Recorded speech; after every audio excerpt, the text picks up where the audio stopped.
Welcome to the hands-on autoscaling demo. In this demo, we're going to create autoscale launch configuration. We'll decide the AMI that we want to use for our autoscale instances. We'll choose the instance type. We'll choose the security group for our instance, and then we decide on which AZs we want to use.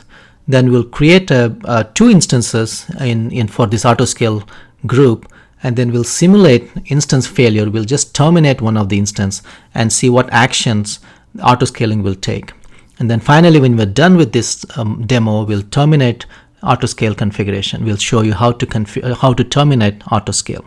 So I'm at the EC2 dashboard in the Northern California region, and I'm looking at the autoscale section. So the first thing we need to create is click on the autoscale link and then create the autoscaling group.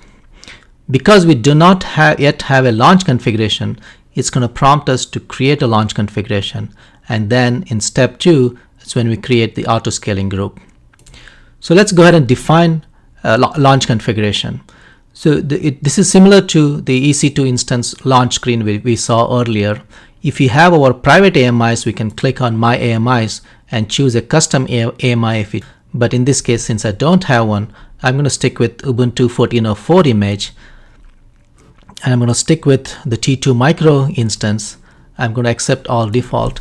And we have to give a name for this launch configuration. So I'm just going to call it my autoscale config. And then for the storage for our instances, we're not going to add any storage, but if you choose, you can click on this add new volume and add the storage for your auto instances. Then we're going to choose this security group.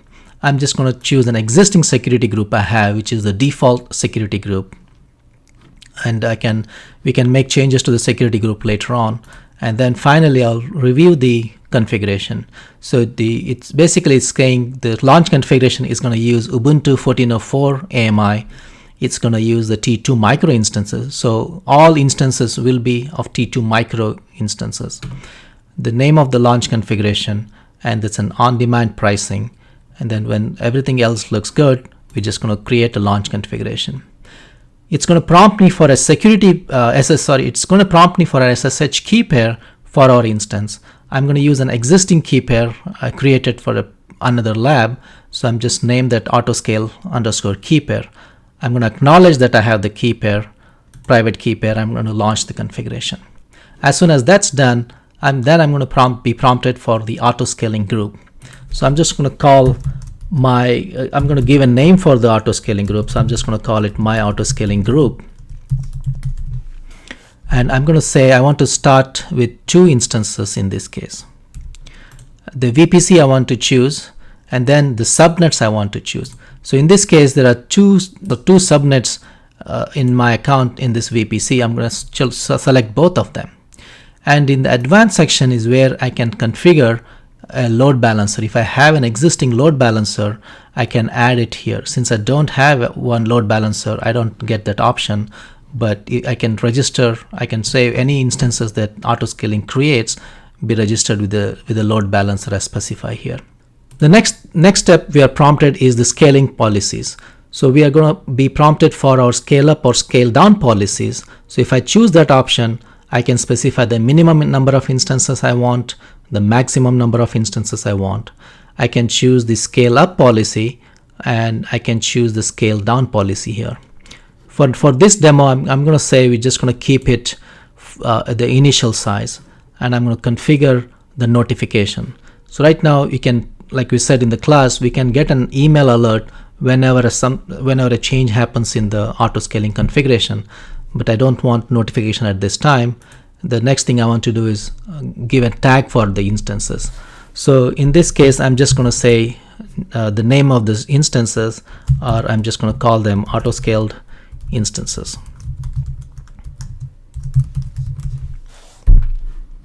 And this checkbox essentially says I want to tag all the new instances started by autoscaling. I'm going to review my configuration. The scaling policy is set to just the minimum instance. The minimum size is 2 and the maximum size is 2. So in effect, the autoscaling will ensure that at any given time, I'm running at least 2 instances in these 2 subnets. Then I'm going to create the auto scaling group.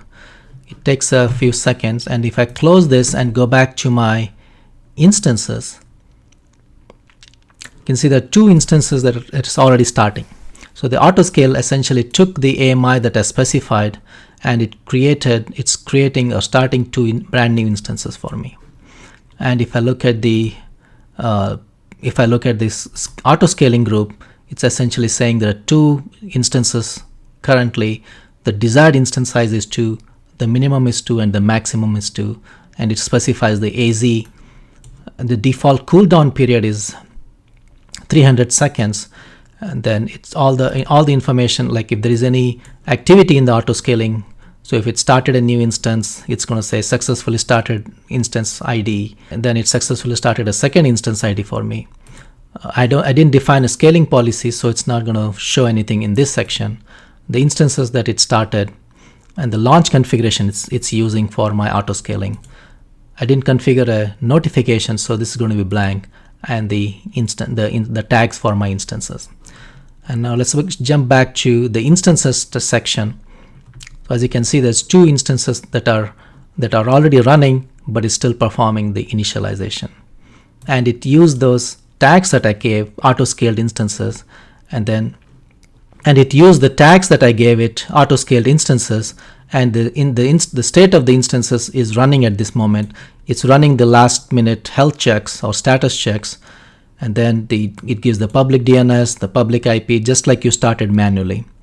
The SSH key pair that we used, and then if you want to look at the auto scale group itself, you can click on the show hide column, click on AWS auto scaling group name. When you do that, it's going to show you additional information about the auto scaling group itself. So right now these were started by my auto scaling group, and the rest of the information is all same.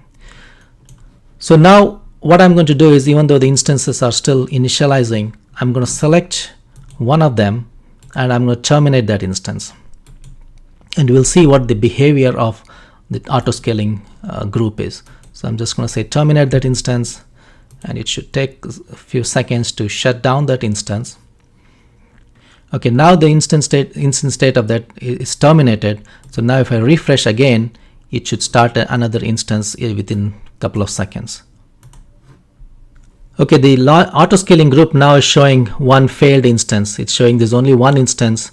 Now if you look at the activity history, so it said it's terminating that one instance. So now if you look at the details of the auto scaling group, now we see one of the instances, it detected that in one instance has failed. Now if I go back to the instances, EC2 instances itself, we see there's another instance that's being started by auto scaling. So right now the state of that brand new instance is pending, and because I terminated this instance manually. So as you can see, auto scaling ensures that at any given time I have two instances constantly running. So if I go back to auto scaling group, now you see the instances are back up to the desired state. So right now there are two instances running. The desired state is 2, and the minimum is 2, and the max is 2, and the instances are up and running. So that shows how auto scaling works. Now if you want to terminate all the instances, all we have to do is go to this auto scaling group and then just select delete that auto scaling group. And when you delete that auto scaling group, within few minutes the instances that it started will also be terminated.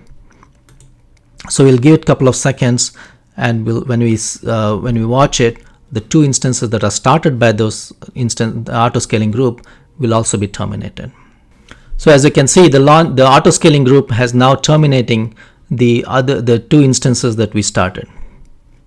So now if you go back to the auto scaling group, it's still in the deleting status, but all the instances that it started, they're all been terminated like we saw in the previous screen. So in summary, in this demo, we created an auto scale launch configuration. We chose the AMI we want. We chose the AC2 instance type. We chose T2 micro in this case. We specified the security group and the SSH key pair for those instances. Then we selected the zones that we want to use for auto scaling. We selected the number of instances. we said that we want at any given time we want to have 2 instances, and we simulated an instance failure by terminating an instance, and we saw how autoscaling detected that failure within minutes and started a new instance to replace the failed node. Then finally we learned how to delete the autoscale configuration.